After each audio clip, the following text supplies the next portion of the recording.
ശ്രീനാരായണ പരമഗുരവേ നമഃ. സുപ്രഭാതം. 1913 ദിവസമായി ഇന്ന് 2026 ആഗസ്റ്റ് മാസം 10 തിങ്കളാഴ്ച, 1201 ആണ്ട് കർക്കിടക മാസം 25 ഗുരുവചനങ്ങളിലൂടെ ശ്രേയസ്കരമായ ധർമ്മമാണ് ലോകത്ത് ഏറ്റവും ശ്രേഷ്ഠമായിട്ടുള്ളത്. അതിനേക്കാൾ മഹത്തായ ഒരു വിശേഷ ഗുണം മനുഷ്യർക്ക് വേറെ ഇല്ല തന്നെ. ശ്രീനാരായണ ഗുരുദേവൻ. ശ്രീ നടരാജ ഗുരു എഴുതിയ ഗുരുവിൽ എന്ന പുസ്തകത്തിൽ സാധന എന്ന് വിവരിക്കുന്നതിൻ്റെ 29 ഭാഗമാണ് ഇന്ന് അവതരിപ്പിക്കുന്നത്.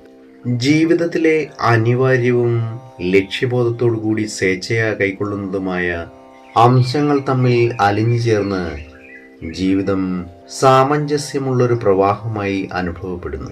ഈ നിലയിലെത്തിയ വ്യക്തിയിൽ ഒരു നിസ്സംഗത, ഏകദാനമായൊരു ഉദാസീനത തെളിഞ്ഞു കാണുന്നു. അയാൾ പിന്നെ ഏകനായി ഏകാന്തതയിലേക്ക് പറന്നുയരുന്നു. ഉള്ളംകൈയിലിരിക്കുന്ന നെല്ലിക്കനി മാതിരി ആനന്ദത്തെ യാഥാർത്ഥ്യമായി അനുഭവിക്കുന്ന യോഗിയാണയാൾ, നിർമുക്തനാണയാൾ. ഇത്തരം അസാധാരണ വ്യക്തികളിലുള്ള നിസ്സംഗത എത്ര ഉദാത്തമായിരിക്കുമോ അത്രയും ഉന്നതമായിരിക്കും.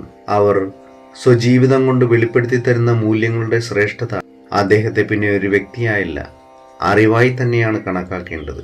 അങ്ങനെ ആ അറിവിനോട് സമീകരിക്കപ്പെട്ട ആ വ്യക്തിയെ വിശുദ്ധനും ആരാധ്യനും കരുണാനിധിയും നന്മയുടെ കേദാരവും ദിവ്യനുമായി കരുതുന്നു.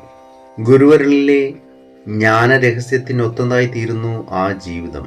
സൗന്ദര്യം, സന്തുഷ്ടി, സ്നേഹം എന്നിവയൊക്കെ അദ്ദേഹത്തിന് പരിചാരകരായി തീരുന്നു.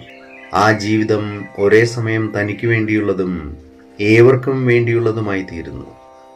ഏവർക്കും നന്മ നിറഞ്ഞൊരു സുദിനമായിരിക്കട്ടെ എന്ന് ആശംസിച്ചുകൊണ്ട് നിർത്തുന്നു. നന്ദി, നമസ്കാരം. ഗുരുധർമ്മം ജയിക്കട്ടെ. ശബ്ദം നൽകിയത് സുജീഷ് മഹേശ്വരി.